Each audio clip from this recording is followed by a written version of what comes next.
गिद्ध पक्षी की 8 ज्ञान की बातें जो भी सुन लेता है वह कभी गरीब नहीं रहता है।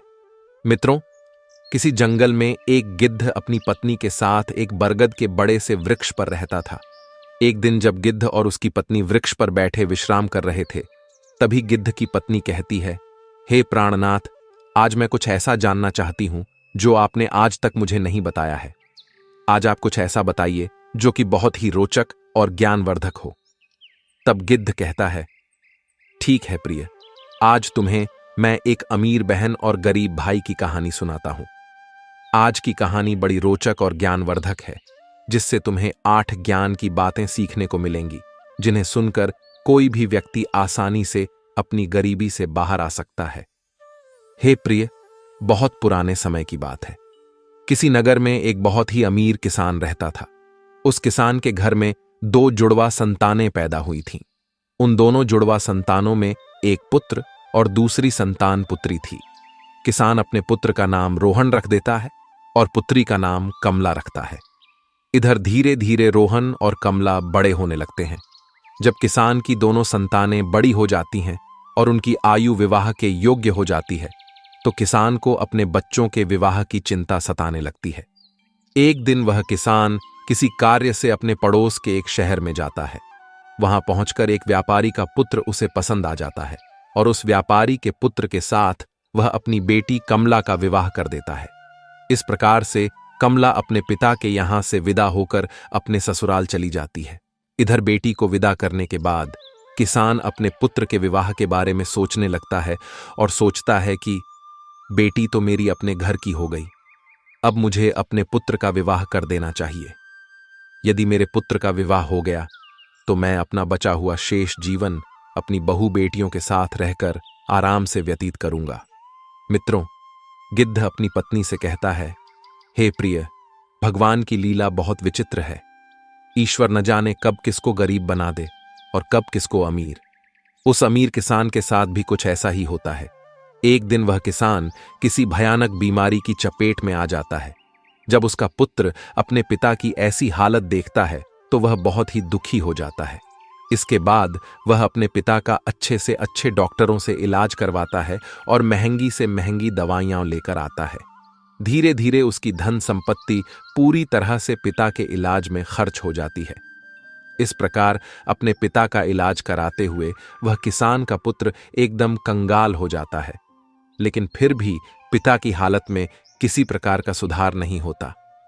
जब कोई भी दवाई उस किसान की बीमारी में काम नहीं करती है, तो एक दिन वह किसान अपने बेटे को पास बुलाता है और अपने बेटे रोहन से कहता है, हे पुत्र, जब भी कोई काम मनुष्य के सामर्थ्य से बाहर हो जाए और उसका कोई समाधान न मिले, तो ऐसे समय में उस काम को ईश्वर के भरोसे छोड़ देना चाहिए।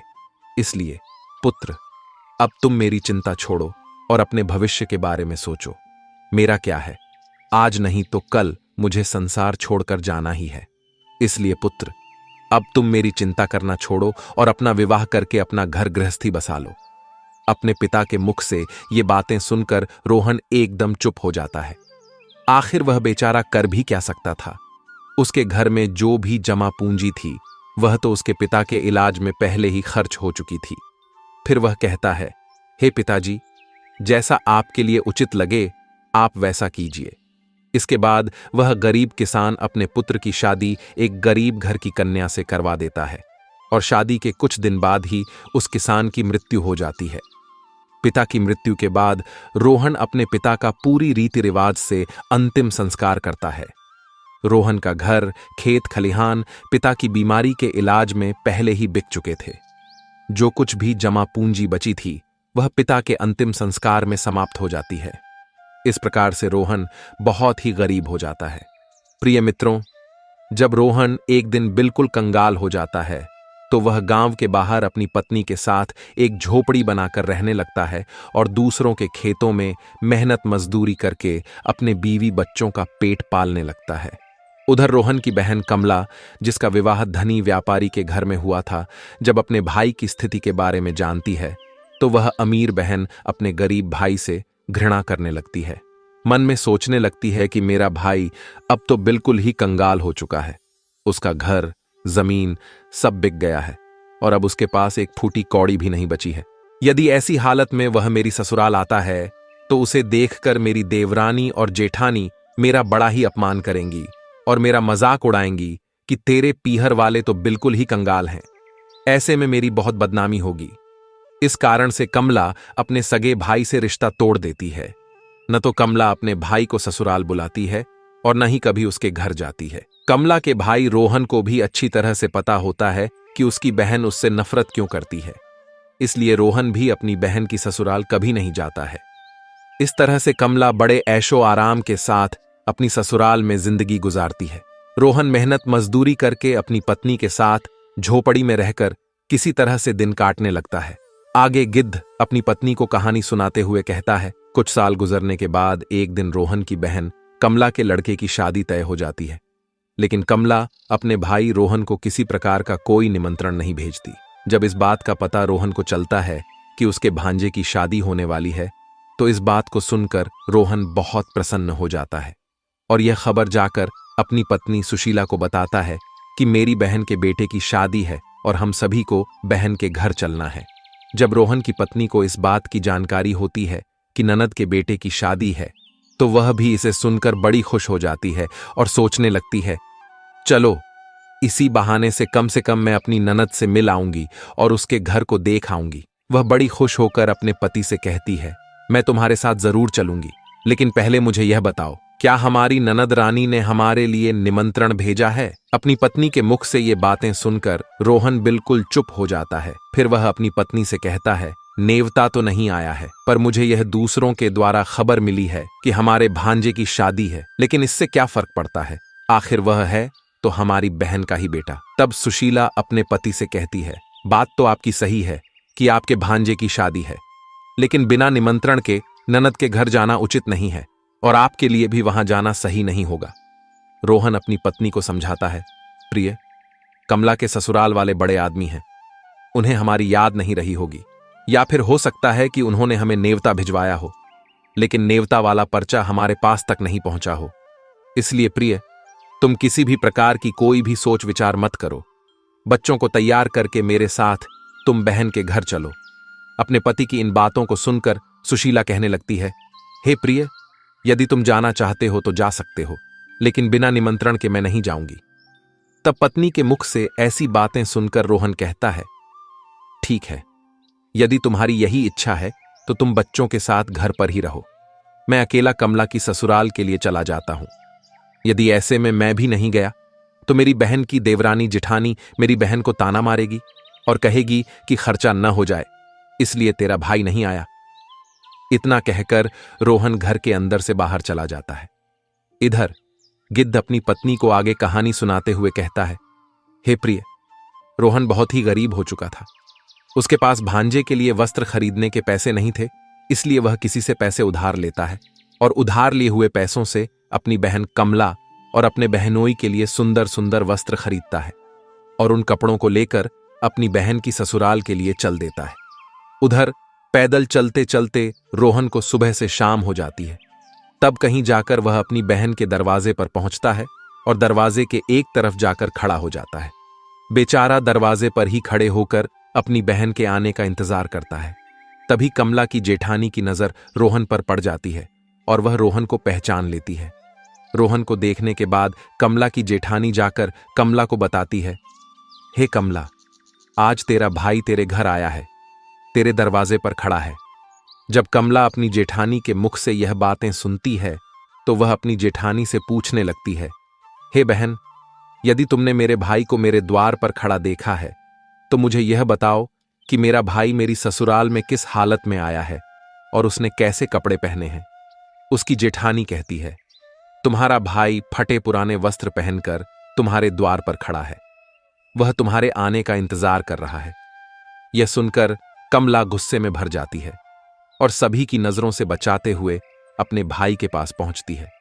इधर रोहन जब अपनी बहन कमला को अपने पास आते हुए देखता है तो खुशी के मारे उसका चेहरा खिल उठता है। अपनी बहन को देखकर रोहन की आंखों में आंसू टपकने लगते हैं। इसके बाद कमला अपने भाई को अपने साथ लेकर सबकी नजरों से बचाते हुए अपने घर के अंदर सबसे अंदर वाले कमरे में ले जाती है और कमरे में ले जाकर पूछने लगती है, हे भाई, तुम्हारे पास आखिर किसने नेवता भेजा था जो तुम यहां चले आए? तब रोहन कहता है, बहना, तुमने तो अपने भाई को बिल्कुल ही भुला दिया, लेकिन किसी के द्वारा मुझे पता चल गया कि मेरे भांजे की शादी है, इसीलिए मैं तुम्हारे और तुम्हारे बेटे के लिए नए कपड़े लेकर आया हूं। अपने भाई के मुख से ये बातें सुनकर कमला कहने लगती है, हे भाई, तुम्हें इस तरीके से बेशर्मों की तरह मेरे घर नहीं आना चाहिए था। तुम इस तरह फटे पुराने कपड़े पहनकर मेरे घर तक चले आए, ये मेरे लिए बड़े लाज की बात है। कम से कम अपनी नहीं तो मेरी इज्जत का ख्याल करते, कम से कम तुमने मेरे मान सम्मान का ख्याल तो किया होता। आखिर तुम्हारी तो कोई इज्जत नहीं, पर कम से कम हमारी इज्जत के बारे में तो सोचा होता। कमला के मुख से ऐसे कटु वचन सुनकर उस मजबूर भाई का कलेजा छलनी हो जाता है। तब रोहन अपनी बहन के कदमों में गिरकर माफी मांगने लगता है और कहता है, मुझे क्षमा कर दो, मुझे नहीं पता था कि मेरी वजह से यहां तुम्हारी बदनामी होगी। तुम्हारी बदनामी ना हो, तुम्हारी देवरानी जिठानी तुम्हें ताना न मारे, इसीलिए तो मैं तुम्हारे लिए वस्त्र लेकर आया हूं। यदि मुझे यह बातें पहले से पता होती कि तुम मेरी वजह से इतनी आहत हो जाओगी, तुम्हें मेरे आने से इतना बुरा लगेगा, तो मैं तुम्हारे दरवाजे पर कभी नहीं आता। भला मैं तो यह सोचकर आया था कि मेरे भांजे की शादी है, यदि मैं नहीं पहुंचा तो मेरी बहन की देवरानी जिठानी ताने मारेगी। रोहन की बातों को सुनकर कमला का गुस्सा थोड़ा शांत होता है। तब वह रोहन से कहती है, जब तुम आ ही गए हो तो मेरी एक बात कान खोलकर सुन लो। जब तक मेरे बेटे की शादी नहीं हो जाती, तब तक तुम इसी कमरे में बंद रहना, और भूल कर भी इस कमरे से बाहर निकलने की गलती मत करना, वरना तुम्हें देखकर मेरी इज्जत दो कौड़ी की हो जाएगी। लोग कहेंगे कि कमला का भाई तो भिखारी है। रही भोजन की बात, तो जब भोजन बन जाएगा तो मैं तुम्हें भोजन की थाली तुम्हारे कमरे में पहुंचा दूंगी। तुम भोजन खाकर चुपचाप पिछले दरवाजे से अपने घर के लिए चले जाना। रोहन कहता है, ठीक है बहना, मैं आज रात को ही तुम्हारे घर से अपने गांव के लिए चला जाऊंगा, मगर मेरी तुमसे एक विनती है कि मैं तुम्हारे और जीजा जी के लिए जो कपड़े लाया हूं, तुम उन कपड़ों को रख लो। उन्हें मैं तुम्हारे लिए बड़े प्यार से लाया हूं। तब कमला अपने भाई से कपड़े लेकर कमरे के बाहर चली जाती है और जाते समय बाहर से उस कमरे की कुंडी लगा जाती है। रोहन उस अंधेरे कमरे में बैठकर अपनी बहन के वापस आने का इंतजार करने लगता है। मित्रों, इतनी कहानी सुनाने के बाद वह गिद्ध कुछ समय के लिए चुप हो जाता है। तब उसकी पत्नी कहती है, हे प्राणनाथ, कहानी बहुत रोचक और ज्ञानवर्धक है, आप आगे की कहानी भी सुनाइए। तब गिद्ध आगे कहानी सुनाते हुए कहता है, हे प्रिय, इधर तो रोहन उस अंधेरे कमरे में बैठा हुआ अपनी बहन के लौटने का इंतजार कर रहा होता है कि मेरी बहन मेरे लिए भोजन लेकर लौटकर वापस आती होगी। आज तो मुझे स्वादिष्ट भोजन खाने को मिलेगा। उधर वह निर्मोही बहन अपने भाई को उस कमरे में बंद करके अपने घरेलू काम धंधे में लग जाती है और भाई को भूल जाती है।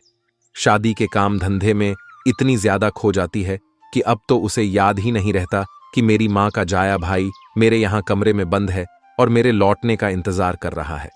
मित्रों, इधर जैसे जैसे समय बीतने लगता है, भूख प्यास की वजह से रोहन छटपटाने लगता है और उसकी हालत भी खराब होने लगती है। तब रोहन अपनी बहन को आवाज लगाता है, लेकिन उसकी आवाज कोई नहीं सुनता। इस तरह से रोहन उस अंधेरे कमरे में पड़े पड़े 3 दिन बीत जाते हैं। इधर रोहन को अपने बीवी बच्चों की याद आती है। रोहन सोचता है, यदि कोई नहीं आया तो मैं भूखा प्यासा इसी कमरे में मर जाऊंगा। यदि मैं मर गया तो मेरे बीवी बच्चों का भला क्या होगा? मेरे न होने पर कैसे मेरे बीवी बच्चों का पालन पोषण होगा? रोहन इधर यह सोचते सोचते बेहोश होने लगता है। तभी किसी काम की वजह से कमला की जेठानी कमरे के पास से गुजरती है। जब रोहन के कानों में कमला की जेठानी की पायल की आवाज सुनाई देती है, तो रोहन अपनी पूरी ताकत से उस कमरे का दरवाजा पीटने लगता है।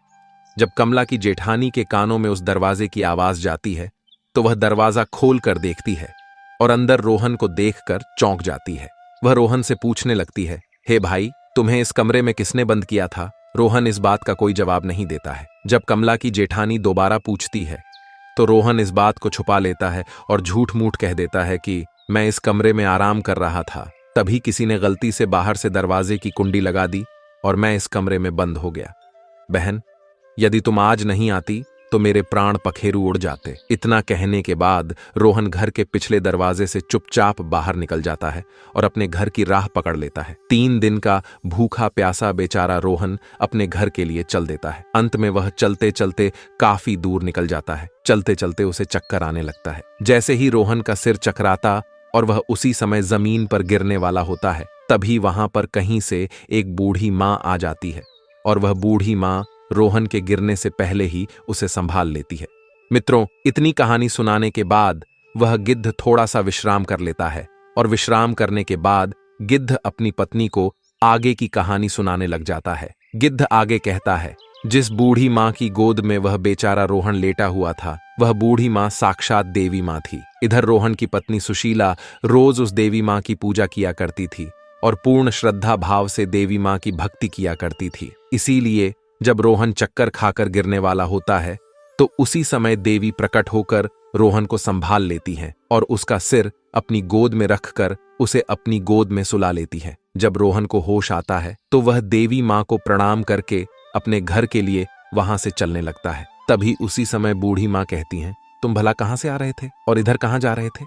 तब रोहन बताता है, हे मां, मेरे भांजे की शादी थी, इसी वजह से मैं अपनी बहन के घर से आ रहा था और इधर मेरा गांव है, मैं अपने गांव के लिए जा रहा हूं। तो बूढ़ी मां रोहन से कहती हैं, यदि तुम बुरा ना मानो तो मैं तुमसे एक बात पूछना चाहती हूं। तब रोहन कहता है, पूछो मां, तुम मुझसे क्या पूछना चाहती हो? बूढ़ी मां पूछती हैं, बेटा, यदि तुम अपनी बहन के घर से आ रहे हो, जैसा कि तुमने बताया कि वहां पर शादी थी, तो फिर तुम खाली हाथ कैसे जा रहे हो? क्या तुम्हारी बहन ने तुम्हारी बीवी बच्चों के लिए कुछ नहीं भेजा? बूढ़ी मां के मुख से ऐसी बात सुनकर रोहन की आंखों में आंसू आ जाते हैं। इसके बाद रोहन उस बूढ़ी मां अर्थात देवी मां को सारी बात बता देता है। इस प्रकार से रोहन के मुंह से पूरी घटना सुनने के बाद बूढ़ी मां कहती हैं, हे पुत्र, तुम किसी भी प्रकार की चिंता मत करो, जो हुआ उसे भूल जाओ और जाने दो। यहां से कुछ दूरी पर मेरा एक बगीचा है, उस बगीचे में अनेकों प्रकार के फल लगे हुए हैं। तुम उस बगीचे में जाकर फल खाकर अपना पेट भर लो, क्योंकि तुमने 3 दिन से कुछ नहीं खाया है। जब तुम्हारा पेट भर जाए तो कुछ फल तुम अपनी बीवी और बच्चों के लिए भी तोड़कर रख लेना। जब तुम्हारी बीवी और बच्चे तुमसे मिलेंगे तो पूछेंगे कि तुम अपनी बहन की ससुराल से क्या लेकर आए हो, तो तुम कह देना कि मेरी बहन ने तुम्हारे लिए फल भेजे हैं। ऐसा करने से बेटा तुम अपनी बीवी और बच्चों के सामने शर्मिंदा होने से बच जाओगे और इससे तुम्हारी मान प्रतिष्ठा भी बनी रहेगी। रोहन इस प्रकार से बूढ़ी मां की बात सुनकर मान जाता है और बूढ़ी मां के बगीचे में पहुंच जाता है। उस बगीचे में नाना प्रकार के फल लगे हुए थे। तब रोहन वृक्षों से फल तोड़कर खाने लगता है। जब उसका पेट भर जाता है तो कुछ फलों को तोड़कर अपने थैले में रख लेता है। ये सब करने के बाद रोहन उस बूढ़ी मां से आज्ञा लेकर अपने घर के लिए चल पड़ता है। तब बूढ़ी मां रोहन से कहती हैं, हे पुत्र, जाते समय मेरी ये 8 बातें सुनते जाओ, ये तुम्हारे जीवन में बहुत काम आएंगी। इस प्रकार से बूढ़ी मां रोहन को 8 बातें बताती हैं। उन 8 बातों को सुनकर रोहन अपने घर के लिए चल देता है। जब रोहन फलों से भरा हुआ थैला लेकर अपने घर पहुंचता है तो उसके छोटे छोटे बच्चे और उसकी पत्नी सुशीला उसके पास आते हैं और पूछने लगते हैं, पिताजी, आप बुआ के घर से आ रहे हो? आखिर बुआ ने हमारे लिए क्या भेजा है? यह सुनकर रोहन अपने हाथों का थैला अपनी पत्नी को थमा देता है और थैला देने के बाद घर से बाहर निकल जाता है। उधर रोहन के जाने के बाद उसकी पत्नी जब उस थैले को खोलकर देखती है तो थैले का नजारा देखकर वह एकदम से हैरान रह जाती है। सुशीला थैले में देखती है कि वह थैला सोने चांदी के फलों से भरा हुआ है। जब वह अनार को फोड़ती है तो अनार के अंदर से हीरे निकलते हैं। जब वह आम का फल काटती है तो आम की गुठली की जगह सोने की गुठली निकलती है। यह देखकर रोहन की पत्नी बहुत खुश हो जाती है और दौड़कर अपने पति के पास पहुंचती है। अपने पति के पास पहुंचकर वह कहती है, तुम तो शादी में गए थे और आखिर तुम लेकर क्या आए हो? अपनी पत्नी की बात सुनकर रोहन सोचने लगता है कि शायद घर वालों को फल पसंद नहीं आए होंगे, इसीलिए उसकी पत्नी उससे ऐसी बात पूछ रही है। वह सोचता है कि उसे अपने बच्चों के लिए लड्डू पेड़ा लेकर आना चाहिए था। तब रोहन अपनी पत्नी से कहता है, हे प्रिय, बहन ने जो कुछ भी भेजा है वह मैंने लाकर तुम्हें दे दिया है। अब जो कुछ भी थैले में है उसे ही बच्चों को बांट कर दे दो। तब पत्नी कहती है, पहले तुम घर के अंदर चलो और घर पर चलकर देखो कि तुम्हारी बहन ने तुम्हारे लिए क्या भेजा है। यह कहकर सुशीला अपने पति को पकड़कर ले जाती है और कहती है, इसे जरा देखिए तो सही, आखिर हमारी ननद ने हमारे लिए क्या भेजा है। इतना कहकर सुशीला रोहन के सामने थैले को पलट देती है। थैला पलटते ही उसमें से हीरे, मोती, सोने चांदी के आभूषण निकलते हैं। सुशीला कहती है, आखिर हमारी ननद ने तो हमारा भाग्य ही बदल दिया। उन्होंने फलों में छुपाकर हीरे मोती भेजे हैं। जब यह नजारा रोहन देखता है तो समझ जाता है कि जो बूढ़ी मां उसे रास्ते में मिली थी वह साधारण महिला नहीं बल्कि देवी मां थी। लेकिन इस बारे में वह अपनी पत्नी को कुछ नहीं बताता और मन ही मन उस बूढ़ी मां को धन्यवाद देता है। मित्रों, गिद्ध आगे की कहानी सुनाते हुए कहता है, हे प्रिय, इस प्रकार से रोहन को बहुत सारा धन मिल जाता है। रोहन फिर से अमीर बन जाता है।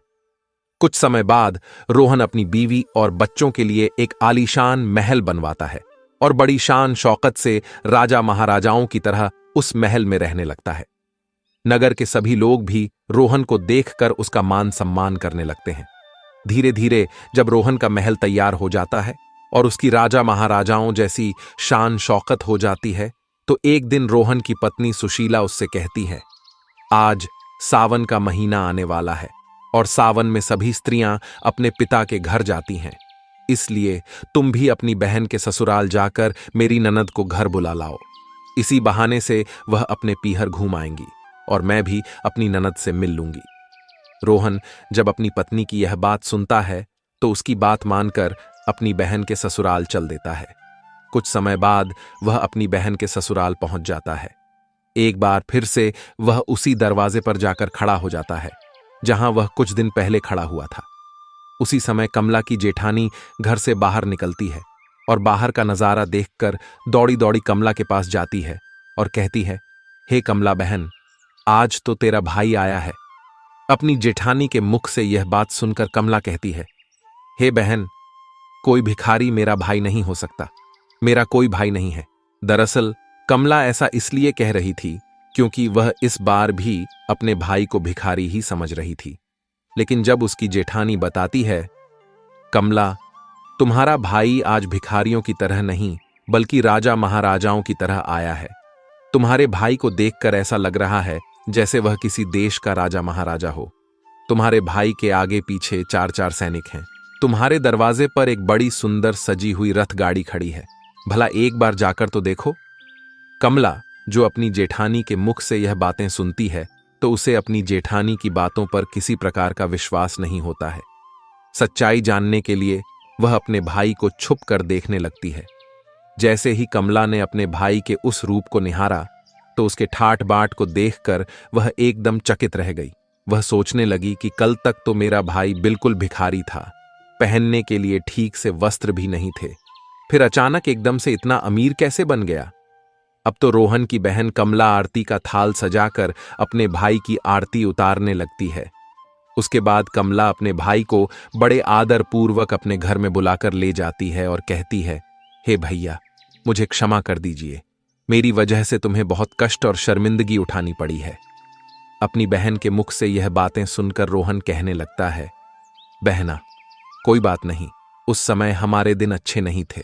तुम्हारी गलतियों के लिए मैंने तुम्हें पहले ही क्षमा कर दिया था। अब तुम इन बातों को छोड़ो और मेरे साथ मेरे घर चलने की तैयारी करो। बहन, मैं तुम्हें बुलाने के लिए आया हूं। तुम्हारी भाभी ने तुम्हें बुलाने के लिए मुझे भेजा है। यह सुनकर कमला खुशी खुशी अपने भाई के घर जाने के लिए तैयार हो जाती है और रथ में बैठकर अपने भाई के साथ चल देती है। इस प्रकार जब रोहन की बहन अपने पीहर पहुंचती है तो अपने भाई की शान शौकत देखकर एकदम से दंग रह जाती है।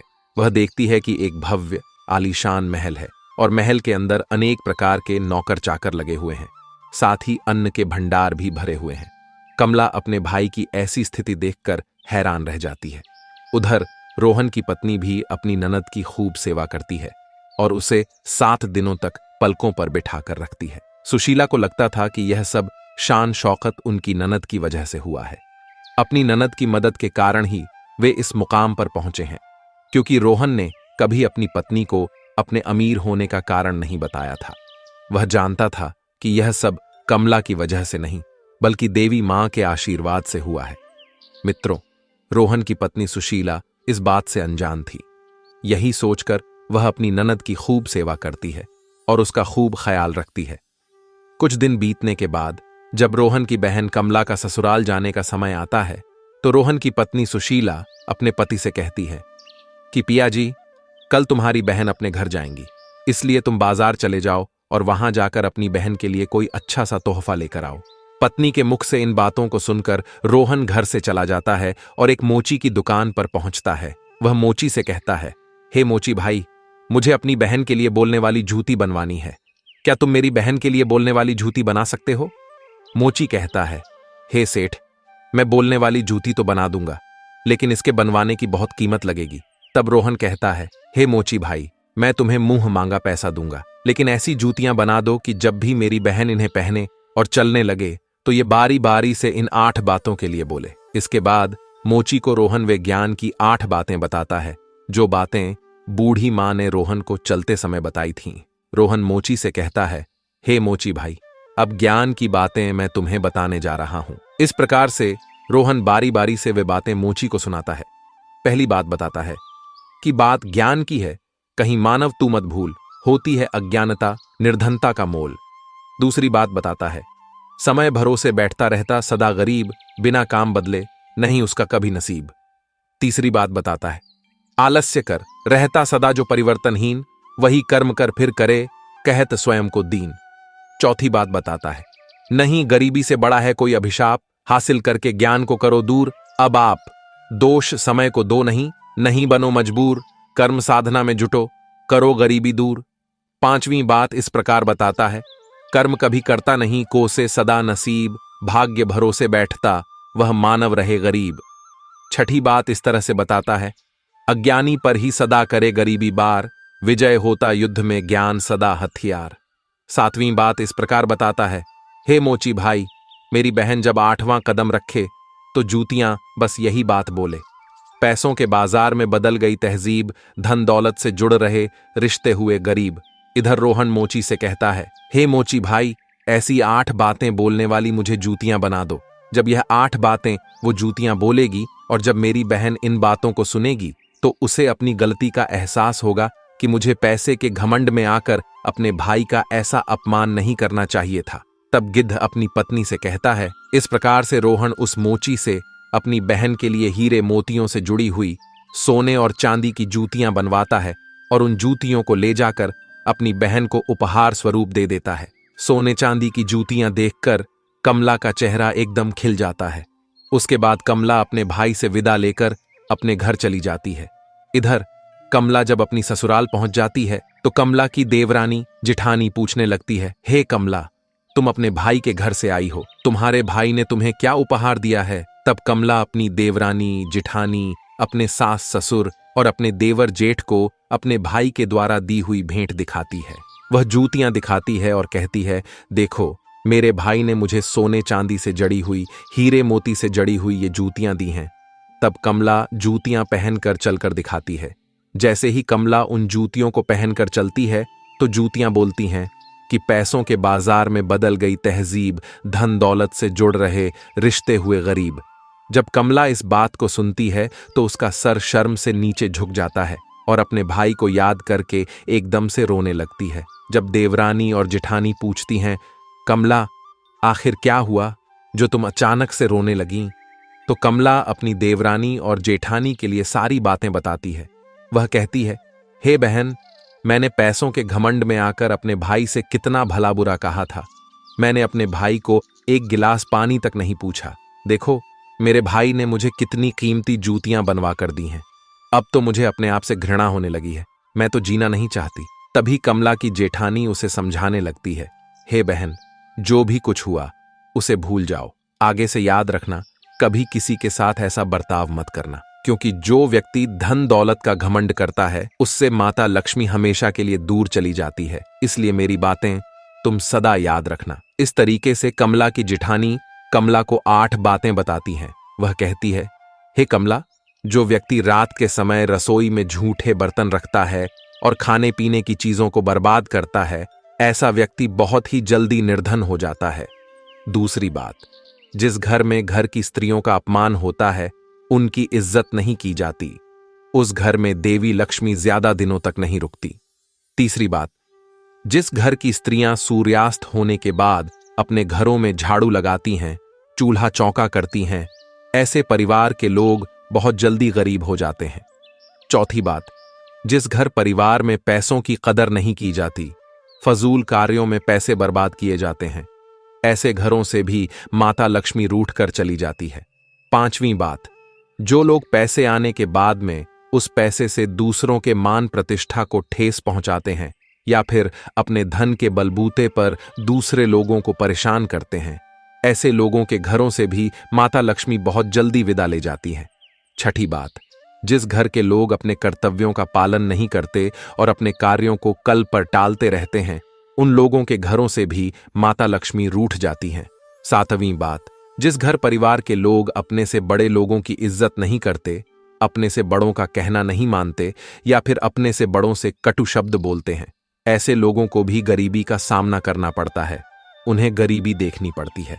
आठवीं और अंतिम बात, जिस घर परिवार के लोग अपने मेहमानों का सम्मान नहीं करते, अपने मेहमान का आदर भाव नहीं करते या फिर अपने दरवाजे से किसी याचक को खाली हाथ लौटा देते हैं, ऐसे लोगों से भी माता लक्ष्मी नाराज होकर चली जाती हैं। इस प्रकार से कमला की जिठानी कमला के लिए ये 8 बातें बताती हैं और अपनी देवरानी से कहती हैं कि हे बहन, मेरी इन 8 बातों को हमेशा गांठ में बांध कर रखना। मित्रों, इधर वह गिद्ध अपनी पत्नी से कहता है कि इस प्रकार रोहन की बहन कमला एकदम से बदल जाती है। उसे समझ आ जाता है कि माया तो आनी जानी है, माया पर कभी घमंड नहीं करना चाहिए। तो मित्रों, इस कहानी के विषय में आपके क्या विचार हैं? अपनी प्रतिक्रिया कमेंट में दीजिए। मिलते हैं आपसे अगली वीडियो में।